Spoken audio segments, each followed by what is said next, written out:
One more thing for December 5, 2025.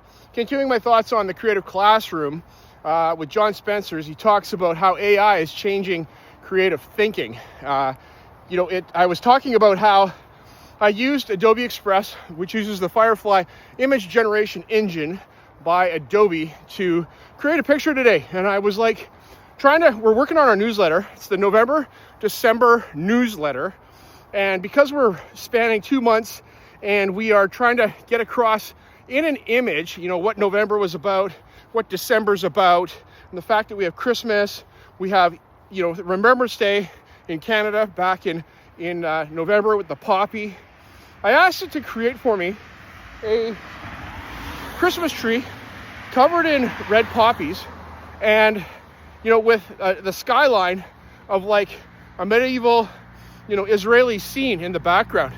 And I pressed go, and I was impressed at what came out. It was a beautiful Christmas tree. Could I do that myself quickly? No, I can't. I am not that kind of artist. I could hire somebody to do that. Yes, they could probably do it, but it would take a long time to iterate to get to the product that I was after. It gave me 4 choices. That's great, so it gives me some choice. And I picked one, and we're going to put that in our newsletter, and I put on the bottom of it, lest we forget.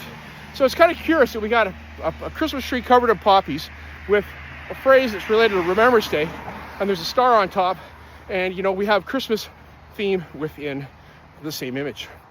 I couldn't do that. Is it challenging my creative thinking? Yes. Am I being creative in a different way, thinking about what can I put together? What can I stick together to make a new thing? And that prompt engineering is us being creative in the midst of this. Does it just spit out pictures? No, we have to ask it. So we're still involved in the process and that. John's got 7 ideas in this episode.